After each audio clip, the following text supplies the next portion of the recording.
Welcome to Daily with Doc and Becca. This program is for educational purposes only.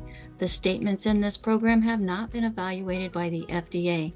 The content is not intended to diagnose, treat, cure, or prevent any diseases, nor is it intended to take the place of your primary care physician. Testimonials are shared as individual experiences of the individual sharing their testimony. Results vary and may not be typical. We do not make any claims regarding health or income.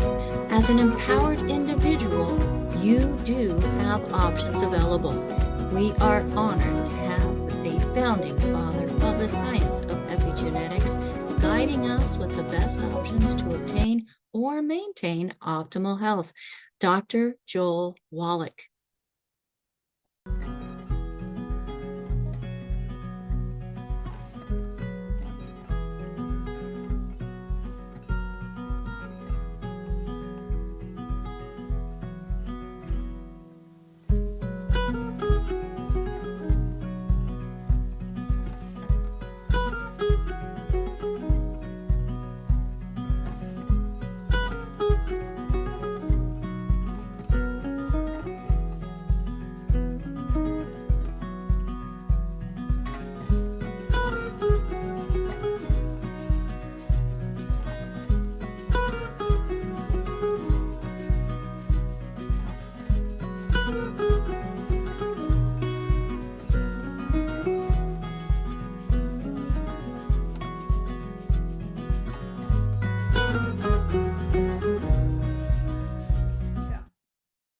Hello, everybody, and welcome to Daily with Doc. My name is Becca Dukes. I am absolutely honored to be here providing information that is going to help families around the world.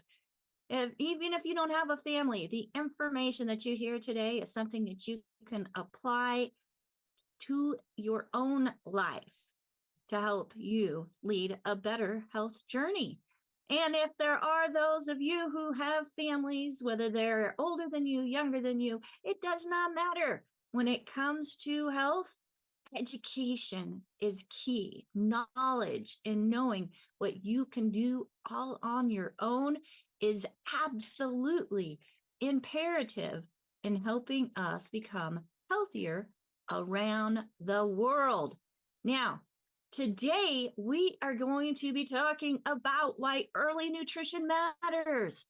And this is a parent's guide to fueling the future, starting now for the whole family. And I can't think of a better person to help us do that than our very own Dr. Judy Reynolds. Now, Dr. Reynolds she's fantastic, folks. Okay. So she has gone from beautician to doctor. She has been a graduate assistant teacher at the and a university assistant professor who developed and taught over 20 equine classes. She truly enjoys teaching and has taught classes for community education, gifted preschool, high school, community college, university, graduate school students. While working in an industry, she taught horse owners, veterinarians, and salespeople about nutrition.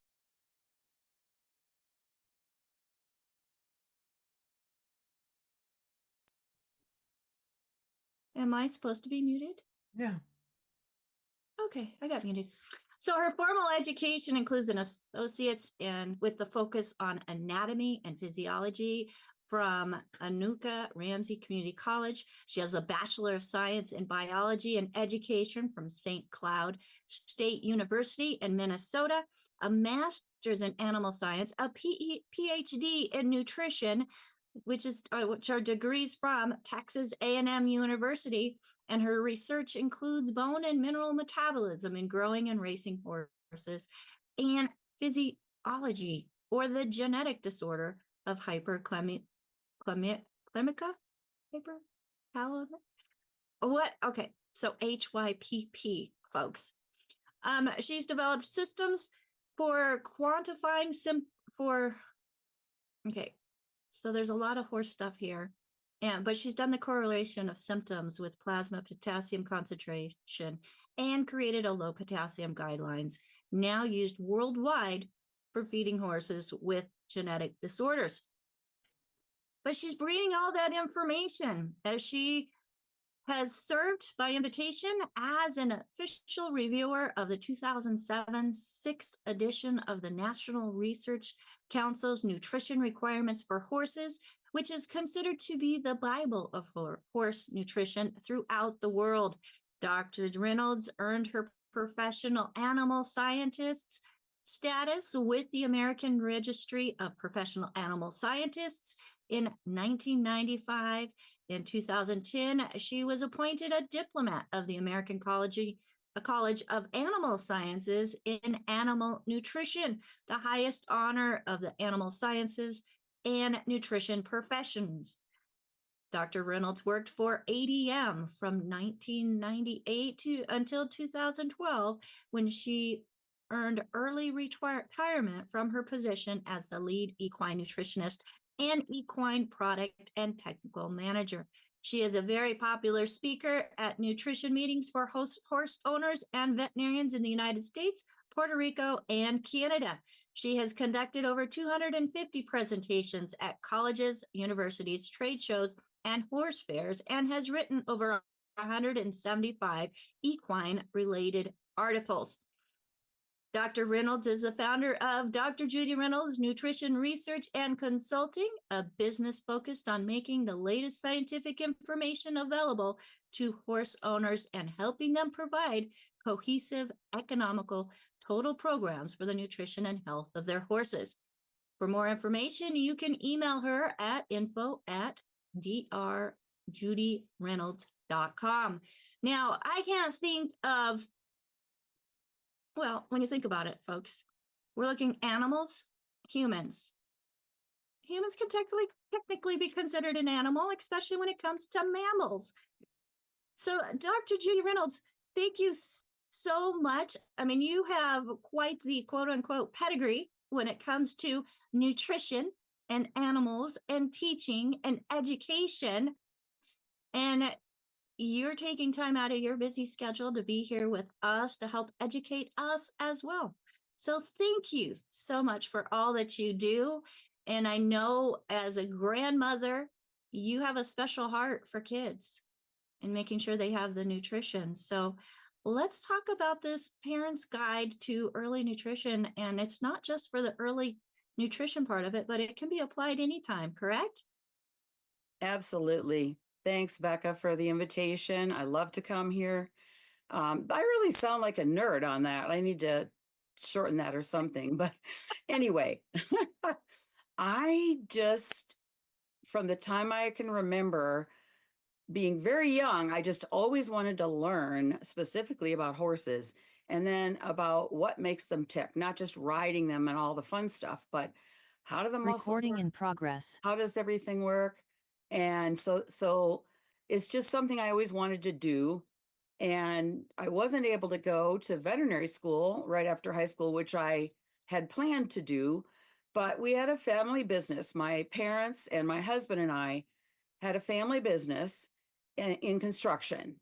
And I needed to be doing things with the business. And also we figured, well, it's way too expensive to go to school for 10 years to be a veterinarian and all that. So AJ just asked me what I did do right after high school instead of college. And I revealed that I went to beauty school. I actually worked as a beautician while training and showing horses and working in the construction business. So interesting the way things go. But just for fun, the college that I ended up going to, the university, Texas A&M, that I eventually went to for my master's and PhD, was an all men's school at the time that I graduated. So I wouldn't have been able to go there unless I had delayed my college education. I wouldn't have even been able to go there. So it's funny how things work out. And then I chose the nutrition field, the animal science field, which includes nutrition, instead of veterinary medicine. For one thing, you can specialize more in animal science. So I was able to do all my research and things with horses. Whereas we all know, veterinarians learn all species and everything that can happen to them. However, they don't focus on nutrition. They don't learn a lot of nutrition. So by the time I had gone through my undergraduate, got my biology teaching degree and things, and I had that choice. Do I want to try veterinary school? And I just figured nutrition was better, and I'm really glad I did. Because with nutrition, what we're actually doing is trying to prevent problems and prevent symptoms rather than trying to fix things later, which is really, veterinarians get the job of a lot of times trying to fix something after it's gotten pretty bad. And so it's just, it's just one of those things. But I love nutrition and teaching and all that. Okay, so for the topic today, I wanted to start just a question, Becca, or Well, I just wanted you to share a little bit about what got you really focused in and honed in on early child teaching early child nutrition and development, because I know you've got a special story behind that. yes, with my grandson, but I just love kids and I started teaching. And I mean, one of the things I wanted to talk about today is we have this misconception that's just prevalent everywhere, that we have our kids and we don't teach them or do much with them, and then we send them to school when they're 4 or 5 years old. Well, when you study actual child physiology and psychology and everything, you learn that when babies are born, they're learning the fastest they're ever going to learn. And the first couple of years of their lives, they can learn so much faster. And the last thing we want to be doing is not teaching them during those years. So we really, as humans, as parents, as soon as that baby's born, and even they can hear you when they're still in the womb. I mean, they can hear us sing, they can hear the father's voice, all the people around those voices. They are learning all that time. So I think our culture really needs to focus on, yes, you are really that child's teacher, that child's main teacher. You're the parents, the grandparents, whoever's available there. Those are the ones that need to be doing it. And a lot of people do send their children to school, to private school. Back in the day when I was younger, it was more of a situation where one parent worked and the other parent was able to stay home more with the children. Or there were grandparents or things, and the whole culture has changed there. But so with my own kids, I actually, that's where I taught some of the gifted, helped with some of the preschool and gifted classes as my daughter and my son were going through those. And then, with my grandson, I'll just give you a little hint there because we'll get there a little bit later. But I have a grandson who was born super, super premature. My daughter went into labor at 21 weeks, which is really not survivable for the most part. But they kept her in the hospital for 2 weeks and they were able to do the lung treatments. They need to provide surfactants for the lungs because babies that are born early, they have to learn to breathe. And their lungs wouldn't even be needed for, in my grandson's case, 3.5 to 4 more months before they would need lungs, or their eyes don't need to work yet, or all those things that we think about when the baby's born. Go back 3.5 to 4 months and those things aren't working yet. So he was born at 23 weeks and 6 days. He was 1.6 pounds, or actually they call it 1 pound, 6 ounces. So it's ounces, not, but amazing. So basically it was just, we had to do everything we could to help him survive. Fortunately, since I've been in nutrition my whole life, my daughter knew a lot about nutrition and did eat well. So she had that going for her. And then we just figured out, what does she need to do and what does my grandson need to do? And then I was listening to Coast and heard about Dr. Wallach, and my grandson was about 2 years old. And that's when we got onto the longevity program. And for my own health, because I had had an injury that led me to back and neck problems and a bunch of things like that. So coming into Dr. Wallach's group, that's what helped fix me physically and my grandson. And the happy news, he's 8 years old. He's doing extremely well. He's very bright, and I mean, he had not much of a chance when he made an early entrance into the world. So again, it all just ties in and really makes me want to emphasize the importance of education. I think we need to look very seriously as a culture at why are we not teaching, why are human beings not taught about what human beings need? Yes. I mean, And we, I need to yeah, interject real quick yeah. because I see Dr. Wallach is on listening. So thank you, Hi, Dr. Doc. We absolutely love and appreciate you and all that you've done and being on coast to coast, which we have Hmm. many of our followers, our listeners, our teammates have found us through coast to coast. And whether it was George Norrie or before George, we had I just lost his name. Art Bell. Art Bell. Thank you, Bell. AJ. Um, in in just getting this information out, which you, highly educated in nutrition, still had some of your own issues that Dr. Wallach's nutrition was able to address, which is fantastic. I love that. And then one more, we've got another doctor that's on here. And this is Dr. Cindy Beyonce. She's got a doctorate in early education.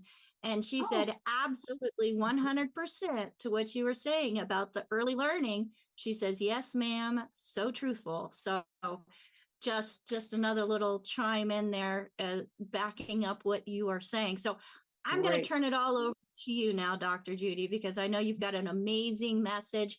And folks, if somebody referred you to watch this program, make sure that you get back with them. Tell them thank you. They are your point of contact in getting more information about what it's going to take to get your family on a better health journey. If there's no one to thank, we have a call team of certified holistic health coaches standing by at 855 949 3377. Again, 855 949 3377. This program is being sponsored by dailywithdoc.com. Take it away, Dr. Judy. Thanks, Becca. Well, this is amazing. I just love groups of people getting together like this. If you think about science, medicine and everything, it has gotten so specialized that, you know, each doctor does a certain thing or each veterinarian does a certain thing. And what happens is they don't talk to each other. When I did get the position after teaching a couple of universities and things like that, I got my dream job, which was designing horse feeds for, I think that was mentioned, for ADM. They bought a company called Mormon's Minerals. Now that was not the religion, but a family called Mormons, and they had been developing mineral supplements for animals. They started in 1885 and created a swine mineral. And then in 1925, they got around to horses. They did dairy and you know, several other animals and got to horses in 1925.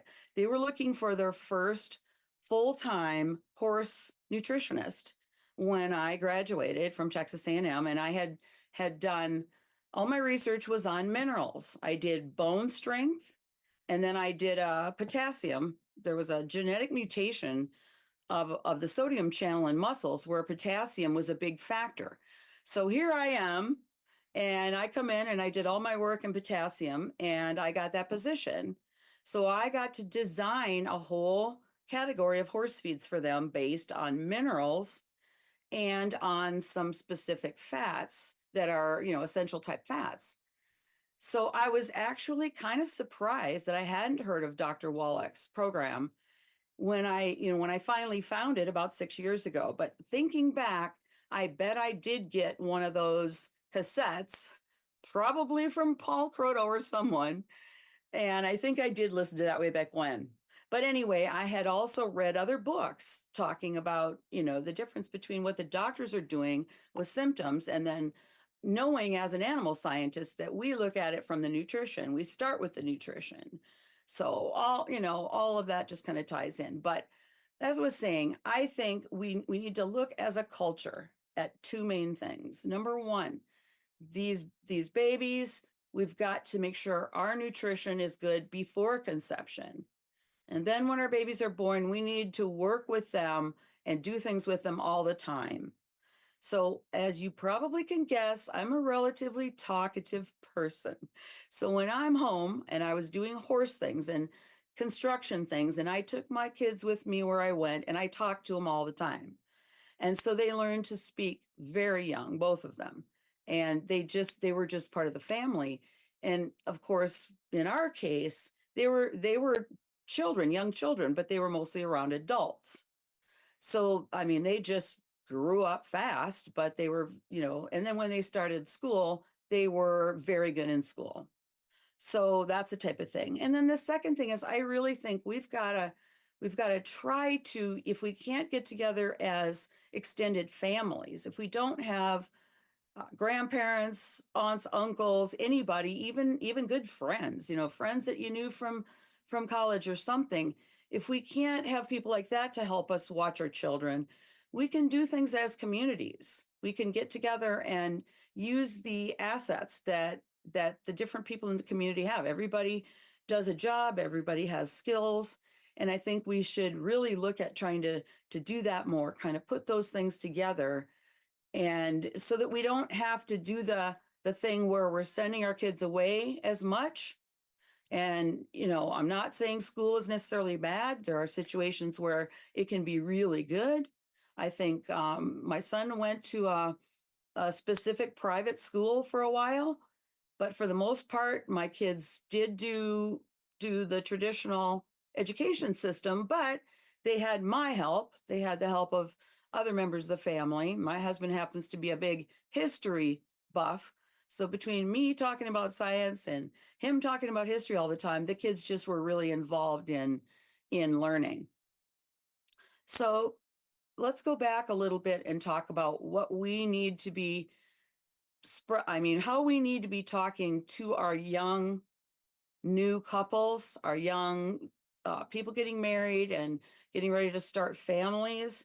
I think it's a great idea that Dr. Walk talks about all the time about giving them books, giving them healthy body start packs, things like that for gifts on all these different holidays.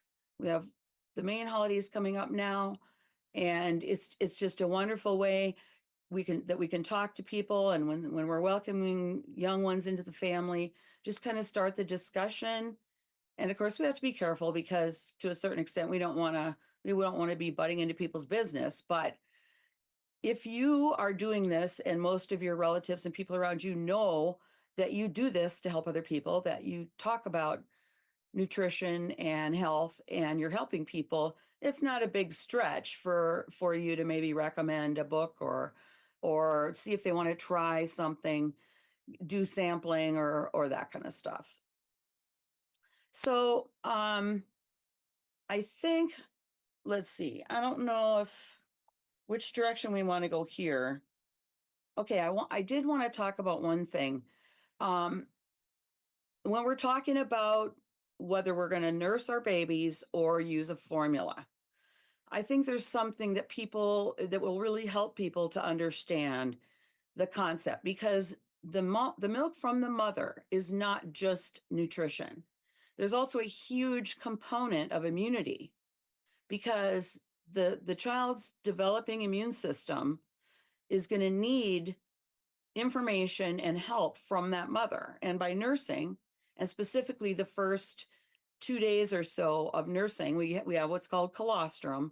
It's got a lot of proteins and immune globulins and things that the baby needs. And so we want to make sure the baby's getting that. And what I learned very importantly with my grandson is that those babies that are born super, super early do not, I mean, literally, I've got 3 situations to pretty much show that they do not survive plain formulas because the fats are not digestible in the plain formulas and things. So we've got to really focus on nursing whenever possible, and just kind of let you know that if there's a hospital near you that has a NICU, which is the neonatal incubation system there in the hospitals, all the women there are encouraged to nurse. And so what they have to do, and the babies can't even nurse when they're that early. They don't have a sucking response. And if they did, they could choke on it. So they have to have tubes. And so but all the moms are pumping breast milk and storing it and having it ready for their babies. And so there are banks of milk that can be used, that you can go and talk to someone if you're having problems nursing, and if you have a very young or a preemie baby. And obviously that's going to go into, say, a normal gestation length baby too. When they're born, it's a huge advantage because people kind of ignore the whole immune part of what milk is supposed to do. And there's no way that scientists that are creating formulas are going to be able to put that immune stuff in to be as helpful as possible for those babies. So let's look at that for just 1 minute also when it comes to the immunity.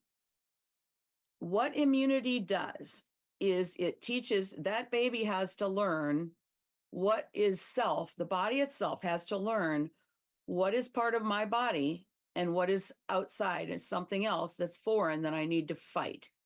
Because our immune cells are in our body, they're there for a reason, and they're supposed to get rid of things that come into our body that are going to be harmful.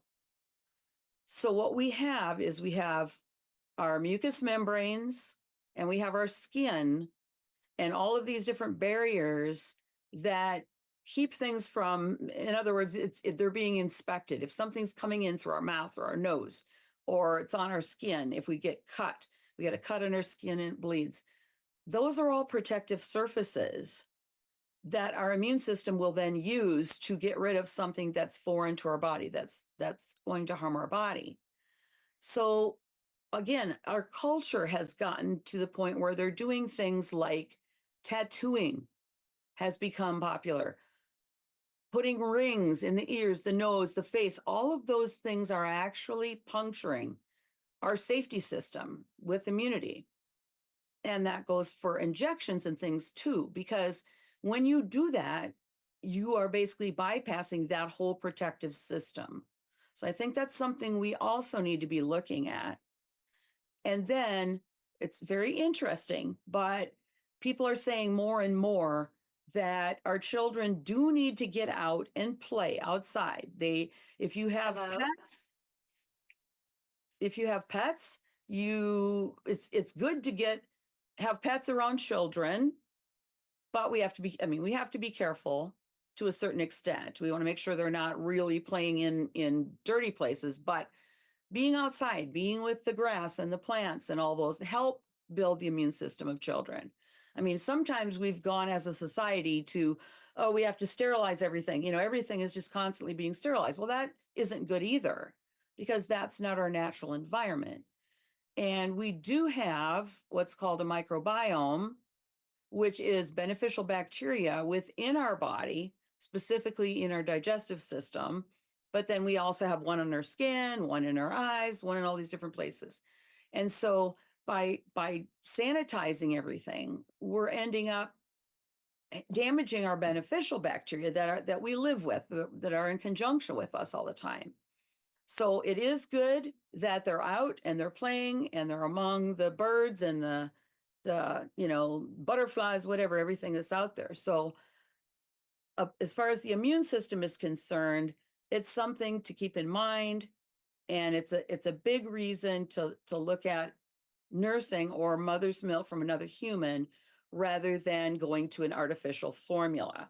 And there are also animal milks, and each one needs to be adjusted. There are, like, the Mongolian societies still to this day use horse milk as one of their main food sources.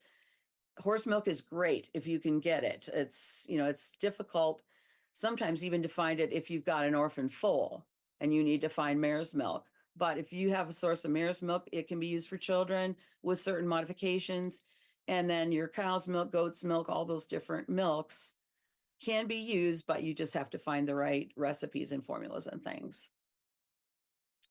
Okay, so then once we have the baby's born, we've got to really keep track of what mom is doing. Also, mom has to get all those nutrients because mom is making the milk and mom is still supporting her own body.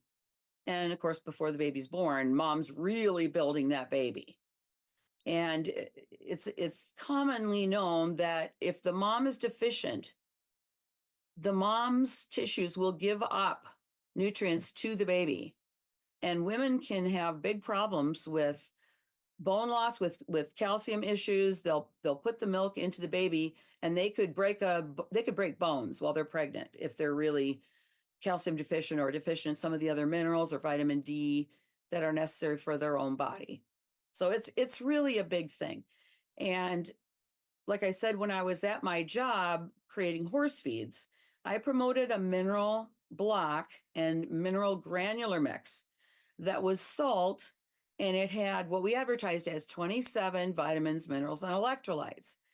Now, remember, that formula was started in 1925, and we didn't know much about the vitamins back then. We were just starting to learn about vitamins, and we didn't know about most of the minerals and what they did. We weren't familiar with that. So and I think that's the big reason why when I found Dr. Wallach's work with the 90 essential nutrients and 60 of them are minerals, some of these are such trace amounts. They're parts per billion.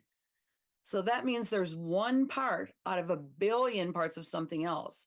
And yet that could be very important for who knows how many things, but things like selenium and zinc and copper and some of these things that are needed in very small parts, they really all have to fit in. And it's hugely important that everything is in balance.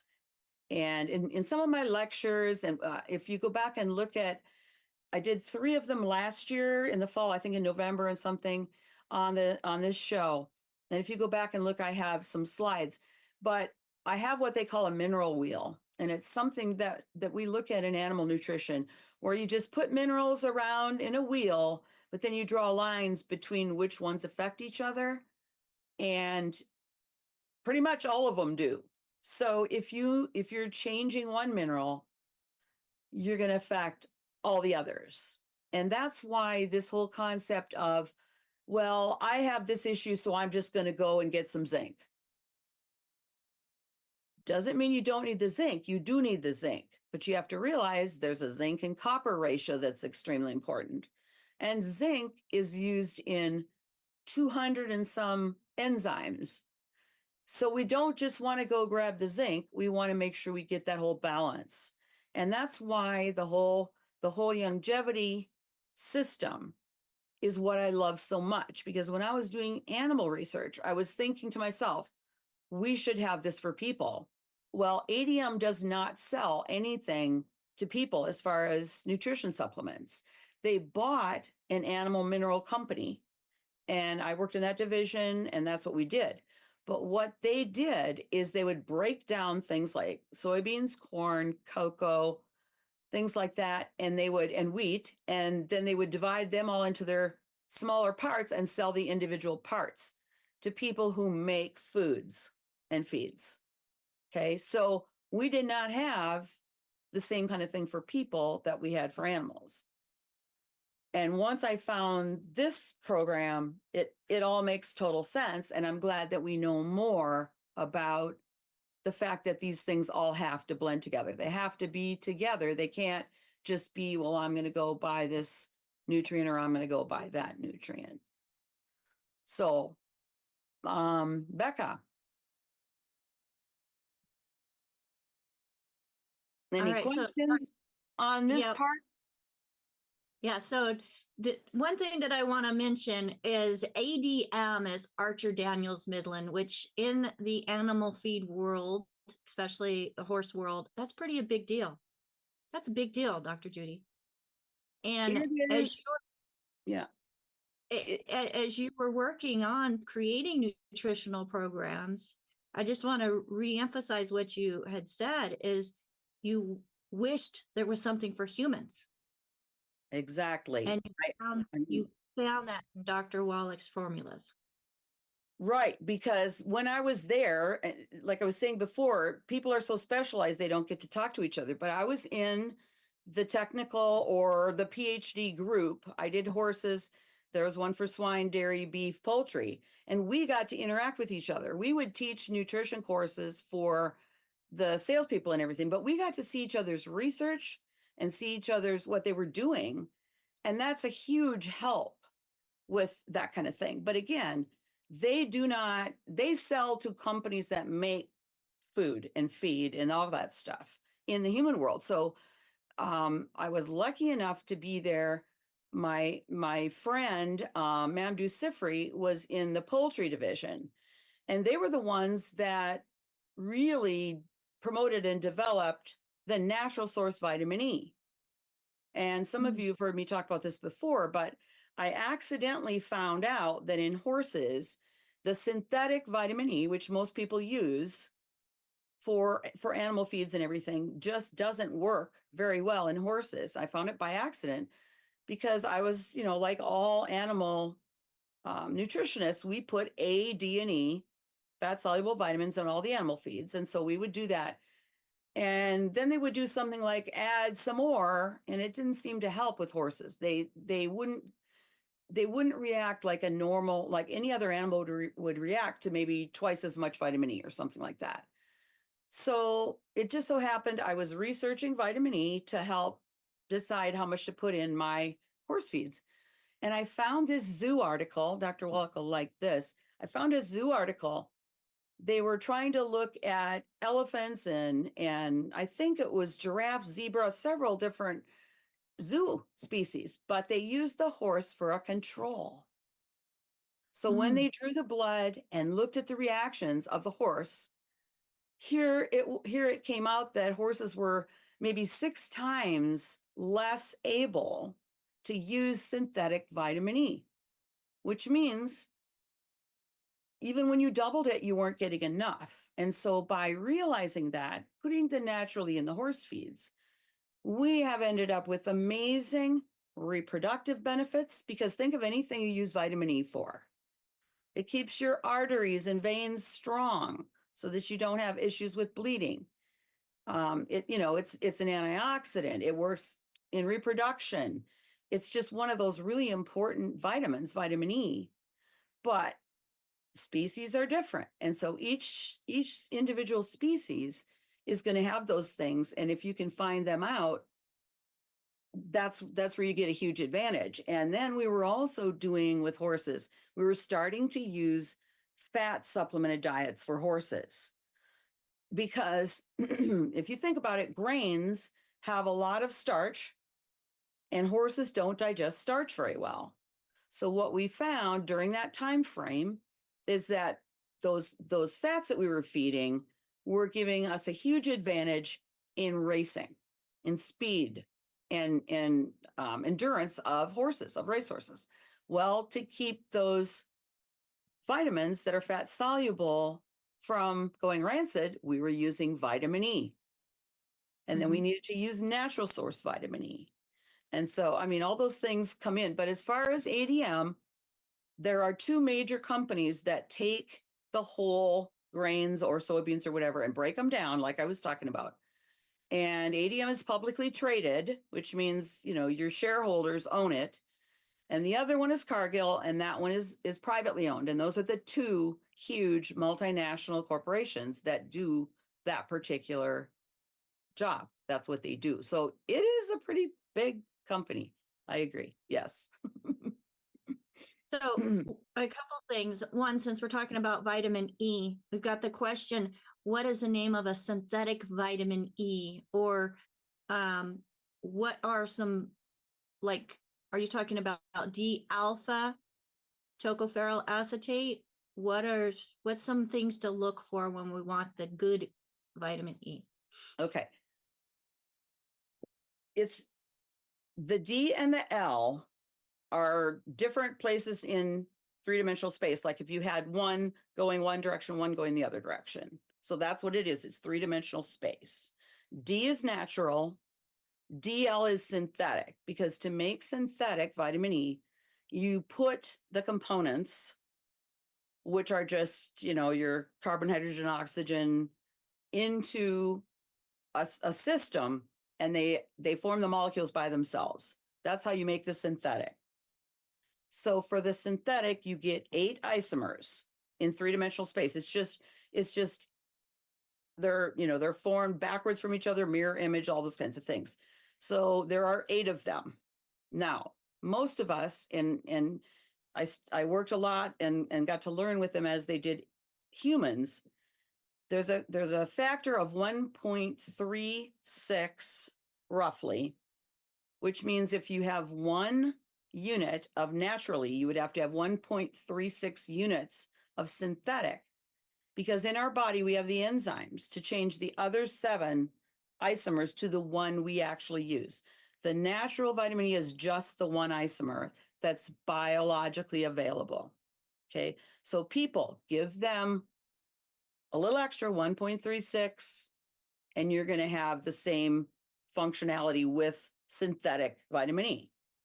And the other animals are each different. But with the horses, like I said, it was 1.61, it was 1 to 7 or 1 to 6. You had to do 6 times or 7 times as much of the synthetic to get the effect of the natural. And now, as far as looking in a store, you're going to see the D alpha, and it's more expensive, and it's usually D alpha tocopherol acetate.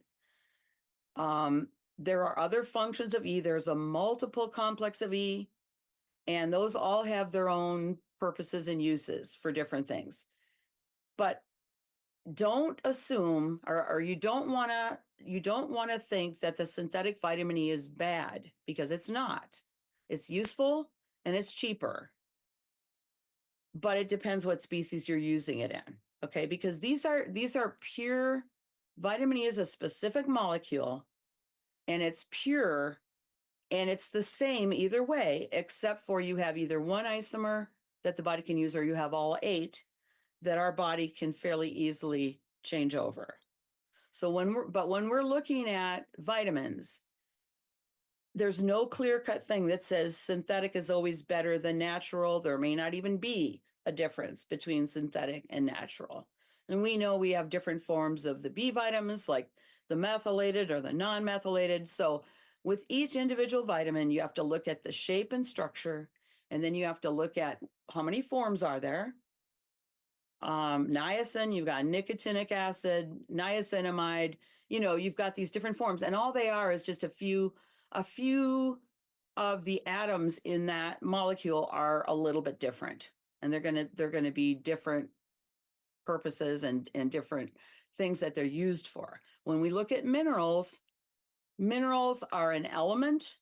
They are 1 atom at a time, and the minerals are interesting because they have either no charge or 1 or plus 1, +2, or then on the other side they have -1 or -2, and that's how they bind together with their bonds, the minerals, like calcium, phosphorus, salt, sodium chloride, all those kinds of things. So okay, so as far as I'm sorry, go ahead. Because I just wanted to point one thing that I appreciate about Longevity is they incorporate the vitamin E into their products, which is actually fantastic. I know whenever I was making my own skincares, I used vitamin E as a preservative, thinking that was its only purpose, and it absolutely was not its only purpose. So that's what's so cool about vitamin E is it's a vitamin and a natural preservative all the time. And so people are formulating without it. If you're doing anything with fats, anything with your essential fatty acids or anything, and you're not using vitamin E, in my opinion, you're not doing it right, because it's the best way to preserve anything when it comes to the fat content. So absolutely. And another thing I wanted to point out, you had mentioned that when babies are developing inside of mama, that's pulling a lot out of mom. So if she's not putting it in, then it's just this continual sucking of the stuff, the nutrition, all the components it takes to make that baby is being sucked out of mom. And I experienced that myself. 30 years old when I fell and I got my compression fractures, it showed that I had degenerative bone and disc disease all over my body. And that was after having 3 babies. Plus, I was severely anemic, which when your bones are weak, your blood's going to be weak, Right. not healthy. I mean, So, there's research showing in humans that it's healthier for women to not have babies right, like in the past, back in history, a lot of times women would have a baby every year and a half or year even. They would have them one after the other. And eventually, if you do that for several years in a row, you're more likely to have defects, nutritional defects, and issues with the babies. There are people who've done research on first baby versus second baby versus, depending on the spacing and all kinds of things. An interesting thing in horses, because I always have to throw some horse stuff in. Think of thoroughbred mares. Their job, if they've raced or they're so famous because their relatives had raced or whatever, and they're top racehorses, the gestation length of a mare is roughly 11 months and 1 week. So almost a year, 3 weeks short of a year. Okay. So a thoroughbred cannot be artificially inseminated. They have to be live cover. So you have a mare, you have to breed that mare, get that foal almost a year later. And if you want to get another foal from that mare, you can breed them at foal heat, which is 7 to 10 days, but you can imagine what that's like for the mare, because she's had a 110-pound baby, and now everything's got to come back into shape. She's got to make the milk and everything. But most of the time you go to the 30 days, which would be the second heat cycle of the mare. Well, you've lost a month. So if you've got a mare and her foals are worth $1 million or more, we're doing sales right now. I think this week we're doing November sales for thoroughbreds. But so you're going to lose a month. And after about 3 years, that mare pretty much has to take a year off because she doesn't have enough calcium and she doesn't have enough to be able to do that. So think of it. If you can make sure that that mare has all the nutrients she needs, and you can get her to have a shorter gestation, which is possible, and you can get her to come back and breed again, you can save $1 million in that 4th year. You can make $1 million in that 4th year because of reproduction and nutrition. Think of that. I mean, it's an amazing science. So if anybody out there is interested in that, it's something I've worked on for years. I've bred mares, kept track of gestation and things like that. And for breeding stallions, them having that vitamin E is absolutely crucial. And with the quarter horses, we collect semen and we do artificial insemination. So you can look at all the parameters of the semen and everything and make sure everything is healthy. And it's amazing what you can do with just understanding the fats and the vitamin E and everything. So kind of a tangent there, but But it crosses over into humans as well. Right.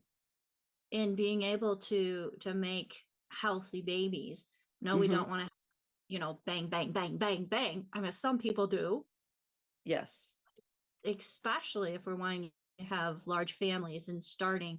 We want to make sure that nutrition is on board first and is consistent all the way through. Yeah, it really has to be. And I mean, it's nice that we have so much science to go back and look at. When we look at the animal nutrition, the animal science, and then we can relate it to people because they've done some of this and they've actually looked at the nutrition of the mom. But it's, as far as medical science, they're not looking that much at it. So it's a shame. We need to do it. Absolutely. Now, folks, you're probably wondering, well, how do we know what nutrition we should be taking or should be incorporating? Whether it's mamas that are just getting started or already pregnant, getting on something, or even afterwards and being able to replenish the body. And this is not just for the mamas. It's not just for the kids. It's for the dads too. So we're talking the whole family when it comes to nutrition. Longevity has put together some amazing packets of nutrition to make it easy. Dr. Wallach has been very instrumental in these. His research is what is the foundation of putting these programs together.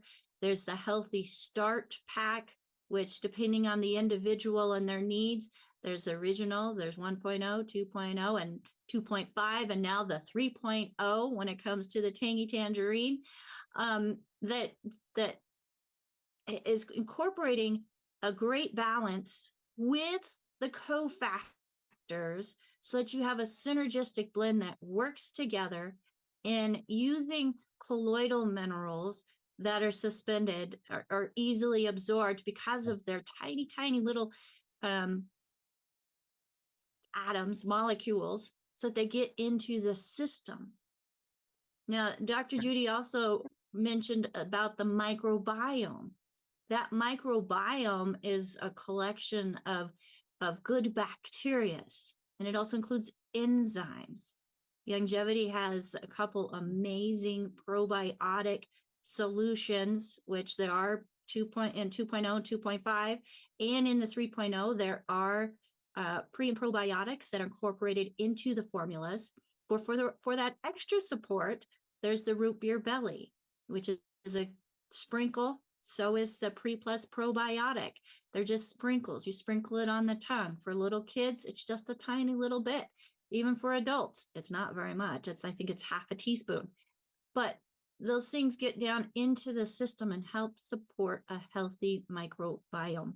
So we will always want to make sure that we're not just putting in vitamins, but especially if there have been antibiotics used over the lifetime. And in some kids, it's like they're born on probiotic or antibiotics that have killed off that natural immune system, that microbiome within. So we need to make sure that we are supporting it with quality supplementation. And you can find that quality supplementation from your independent longevity distributor, health coach, whether it's a certified holistic health coach, health advocate. We even have medical professionals and those in the alternative medicine realm that are using the longevity products as their go-tos when it comes to quality nutrition, because it works, folks, because it works. And so we want to make sure, one moment, we want to make sure that you get back with the person that shared this program with you. If there is no one to thank, give us a call, 949-3377. And if you are in a profession where you are in a position to help people, we want to talk with you as well so that we can help you help others even better. Again, that's 855-949-3377. But if you were referred to this program by somebody specific, get back with them, tell them thank you, and ask them how you can get started or get involved. We have one hand up. Dr. Judy, did you want to say something before we take Dr. Cindy Beyonce's comments and questions? Yes, I just wanted to mention the whole thing about antibiotics. When I was growing up, and even when my kids were growing up, it was antibiotics for all kinds of things. We had earaches, ear infections, tonsils removed, and all of that, because we didn't have an understanding that we needed more nutrients. I grew up in Minnesota. If you're up in, up in the world, Canada, Minnesota, things like that, there aren't very many minerals in the soil. And it's partly because of glaciers coming down and scraping the soil and, all kinds of stuff like that. But we really were in a mineral deficient area. And of course, I didn't know at the time. My parents didn't know at the time, but we were, so we would get those antibiotics and things, and that leads to real issues. And because I was interested in nutrition and I had read a lot about it, I started taking vitamins and things. But again, that was a lot. It was just something here, something there. It's nothing compared to what is in the longevity program, because it's just so much more inclusive and it's so much more balanced. So you can't what they call cherry pick. And it's difficult because almost everybody else out there that is talking, that's in this space of yes, we need to be healthier, we need to take nutrients and things. It's so it's so common that they will tell you, well, you have a cold, you need four things, you need zinc and three other things. But yes, that's probably true, but you need them all. You need them all. And you need them all to make the correct genes. So you don't have genetic issues that you don't see till after you're born, and to make the proteins that the genes are supposed to make. I mean, all of these things are just so crucial. I've gone back and looked at the references in a lot of the books that Dr. Wallach has talked about. I've gone back and found some of those old books, which I love doing. There's one called, I think it's called Minerals for the Genetic Code. And they literally went back and look at the genetic code and look at how the different parts of the molecules that are used in your genetic code have specific minerals in specific places. I mean, you've seen the helix, you know how those go together. There's certain little minerals all in different places that you wouldn't realize. So they really are there. And it's common sense that if you don't have them when you need them, it's going to be a big deal. Okay, question. Well, and when it comes to genetics, and exactly what you're just speaking of is when the nutrients aren't there, you're going to have gene there. Oh, and immortality or, Yep. yeah, Oh, I mean, yeah. But folks, what we put into our bodies is going to help determine what genes are expressed when it comes to Right.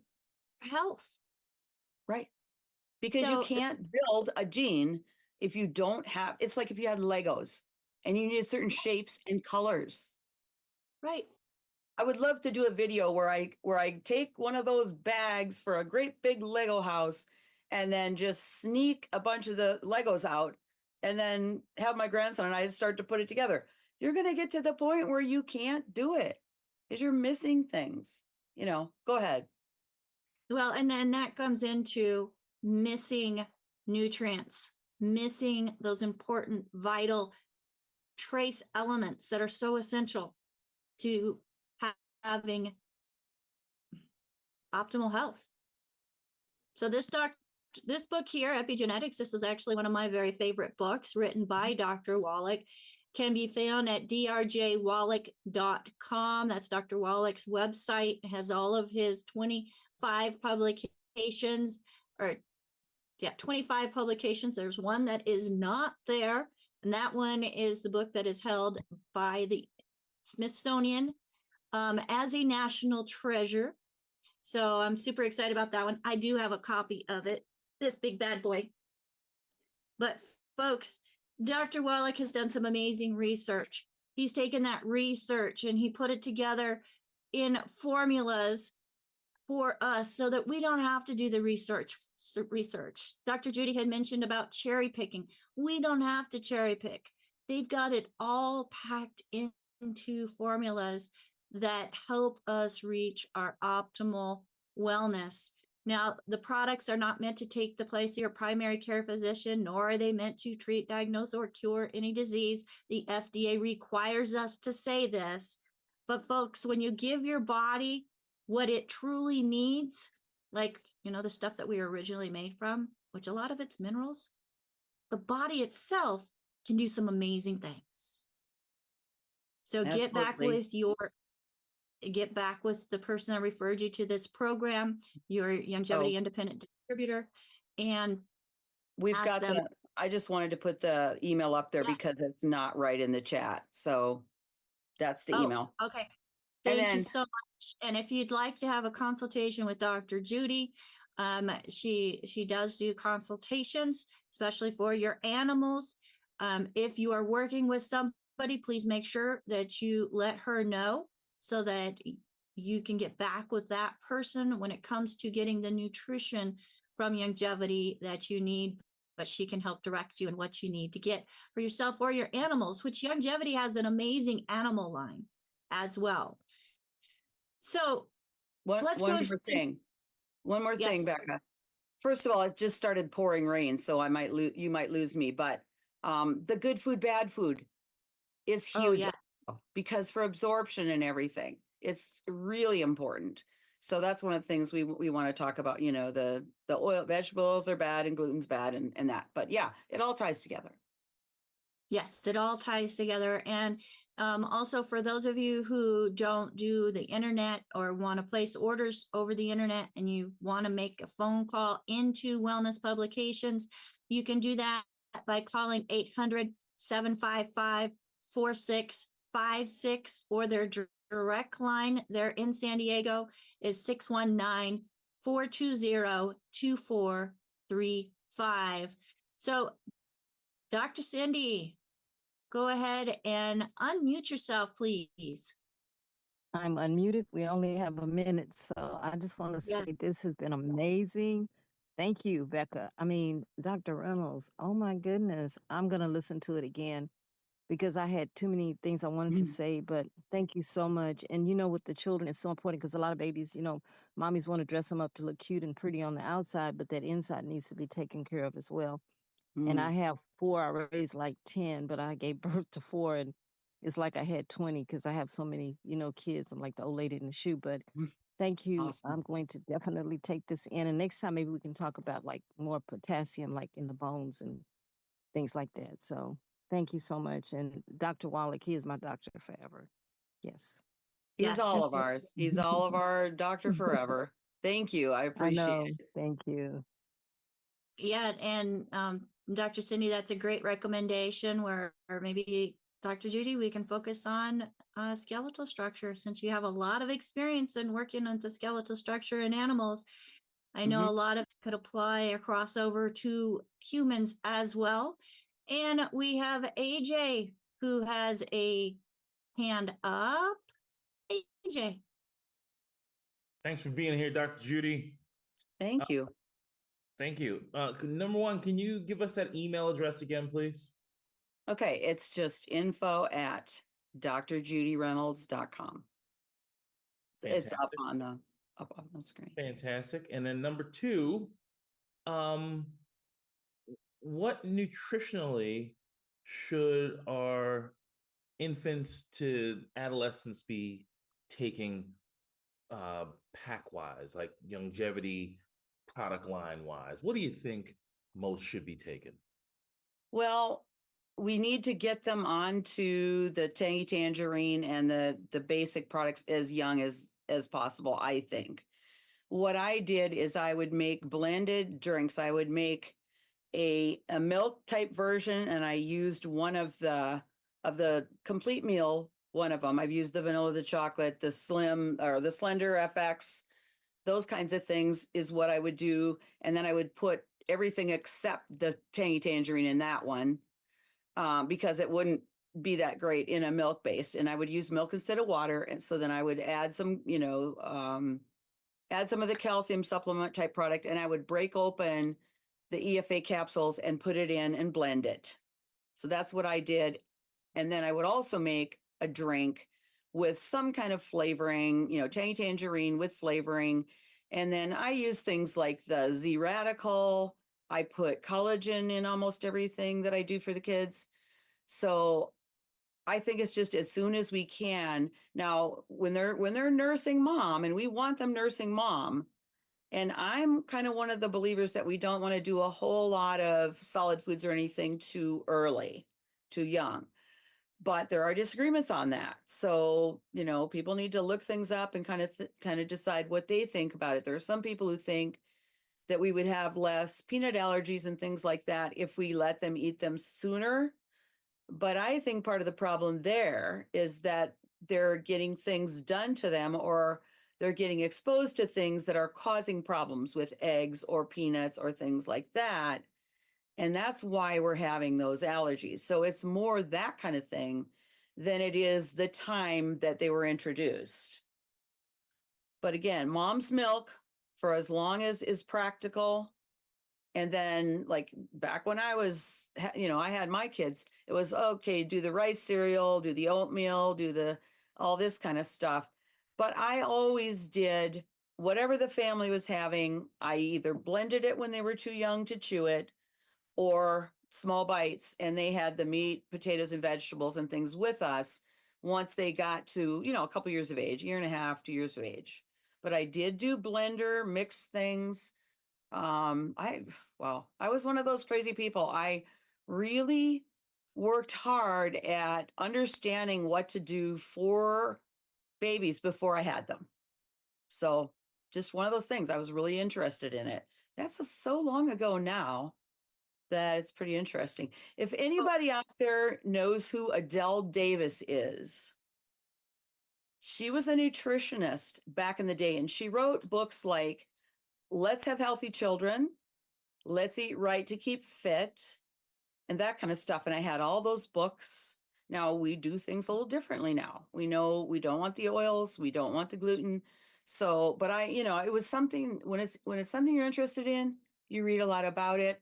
And me as a pretty much an avid reader, I was reading everything I could about nutrition and horses and even science fiction. And actually, once I started traveling, I was flying all over the country for ADM, and I picked up a medical mystery book and read it. And then I read her whole series, Patricia Cornwall. You read all these different things, they all tie together. So, mysteries, I love mysteries, and the medical ones are fun because I know what they're talking about. So, AJ? I had a follow-up, but it sounds like you have a follow-up to what she just said. I do have a follow-up. So one, I have two, and maybe one of them is yours as well. But one, what should mom be taking now that you know about longevity? What should mom be taking? And then the next question is, what if mom can't nurse? Right. The hospital gets some, if you can get mom's milk for your baby, even for a few months. Next would be another animal formula. And goats are real popular. As I said, if you can get mare's milk is great to be adjusted for kids, for babies. Cow's And milk. what would you do to adjust it? Well, you'd have to look at the formula. I mean, Okay. I'd have to get a formula for it. I don't know it by heart, but it has to do with the amount of milk sugar and how acidic it is and how much fat and everything. We have to do specific things with cow's milk because it's kind of too rich for babies. Mom's milk is lower in some of the things that cow's milk has. So it's just, but there are formulas out there. Dr. Wallach probably has him in that book, actually, in the diseases of exotic animals. He probably has some of those, but he doesn't do domestic animals as much in there. But I've seen charts that show how to adjust each kind of milk for many, many, many different animals to use them for other animals. So that stuff's available. And then for mom while she's nursing? For mom while she's nursing, take more of it than you think you need. You got to have vitamin C every day. Everybody's got to have vitamin C every day. We don't make vitamin C. And we need collagen. Is rich in vitamin C. The Beyond Tangy Tangerine is very rich in vitamin C. Yes. And you need your B vitamins. You need all of the B and C vitamins need to be taken every day. And so there are formulas specifically to add that to make sure that we're getting all of those. We need collagen, vitamin C, B vitamins, and then it's in the packs, the basic things we need in the packs. The Healthy Body Pack. I like the Brain and Heart Pack. Mm-hmm. You're also getting that ultimate selenium, which has more than selenium. Right. And you get an additional essential fatty acids. But I think the key thing is take more than you think, because, you're recovering, you're replenishing your whole body. And then of course you're going to have lots of time because you sleep a lot with a new baby, but make your own foods and stuff as much as you can. That's a whole nother topic of what you don't want to buy at the store, what you want to do yourself, grow as much as you can in your garden and all of that. So basic Excellent. thing. Thank you. AJ, what was your follow-up question? That was what adjustments would you make to the milk? That was my question. All right. Well, we are over. We are past the 1 o'clock hour. Thank you so much, everybody, for being here with us on Daily with Doc. Dr. Judy Reynolds, you're amazing. Thank you so much for bringing your knowledge and for being a regular guest from here on out on our program. We greatly appreciate you. Hint, hint. That's part of my team. Folks, we're going to have the rest of my team coming up on the screen with us, or just a small part, actually. But these are the co-hosts, the people that have found, like myself, like Dr. Judy, the value in Dr. Wallach's message. AJ is there sipping on, what do you got you there? You got your rise or your tingy, and making sure that we are giving our bodies what our bodies need so that we can be vibrant and strong and product of the product and helping others meet their health goals as well. So you just spent over an hour investing information and time into yourself.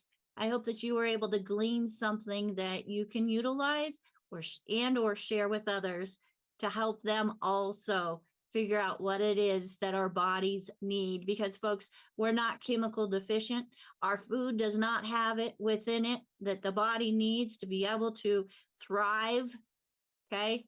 Those RDA numbers, that's just barely to survive. And we are looking to help people thrive. So my name is Becca Dukes, as the Director of Student Services for the Institute of Holistic Health, the hostess of this program, Daily with Doc and Becca. Thank you so much for joining us. My team is amazing. And if you were watching us out on a live stream, you did not get the full effect of what is happening here in the live Zoom. We are Monday through Friday from 12 to 1 p.m. Pacific time. And while you're live with us, you can raise your hand, ask questions, bring in the comments. You can also make sure that you have that chat open, because Marilyn is doing a fantastic job transcribing, putting what you hear into type so that you can take notes. Even if you can't take notes, hold on. Who's sharing a whiteboard? All right, thank you so much. Don't do that. Okay, I can't chop his fingers off. He does too much to help, but hey. So Marilyn does a fantastic job putting stuff into the chat. Thank you so much, Marilyn. And today we have Rod and Albert letting people in the room, bringing their love for health, nutrition, and people in showing support. Because folks, if you didn't get let into the room, then you wouldn't have heard this message, because you're not out on watching the live stream. It all works. So thank you so much, Rod. Thank you so much, Albert. Albert is joining us from South Africa, Rod here in the United States. So we are worldwide, folks, and nutrition is needed worldwide. We also have Sherry, who is part of our tech team. The last three people are our tech team. Sherry helps to get everything set up for the broadcast, for the live Zoom, or live streaming part of the Zoom anyways. So that those of you who are watching us out on any of, I think we're on 25 different platforms now. I've got to do a recount because we just added True Social. It is because of the work of our tech team that we are there. So thank you so much, Sherry.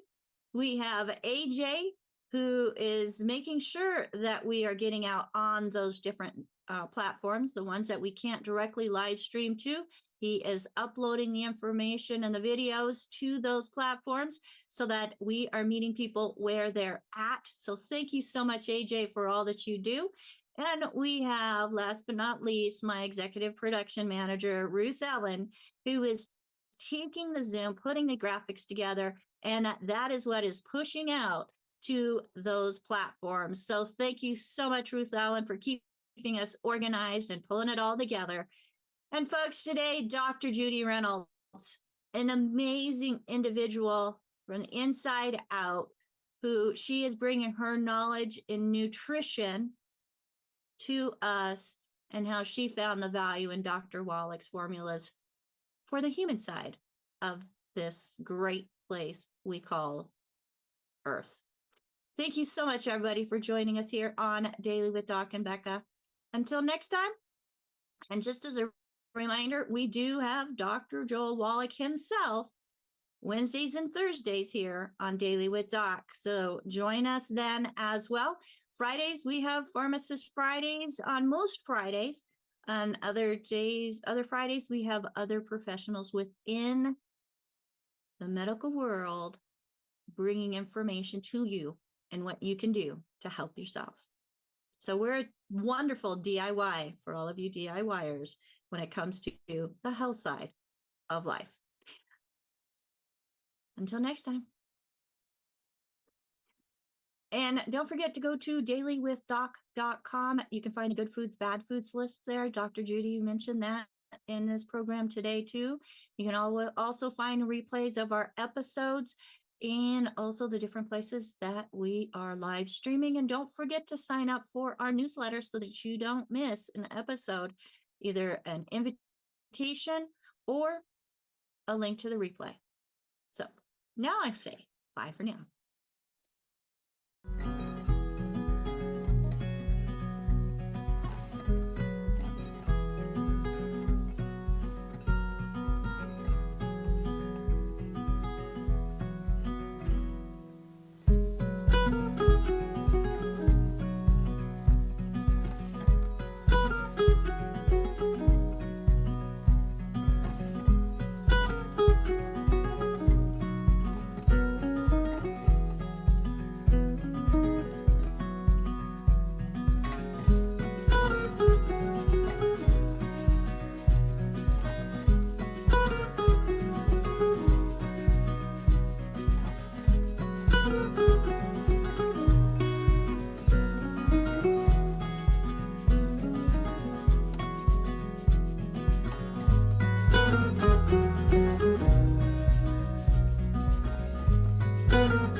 Welcome to Daily with Doc and Becca. This program is for educational purposes only. The statements in this program have not been evaluated by the FDA. The content is not intended to diagnose, treat, cure, or prevent any diseases, nor is it intended to take the place of your primary care physician. Testimonials are shared as individual experiences of the individual sharing their testimony. Results vary and may not be typical. We do not make any claims regarding health or income. As an empowered individual, you do have options available. We are honored to have the founding father of the science of epigenetics guiding us with the best options to obtain or maintain optimal health, Dr. Joel Wallach.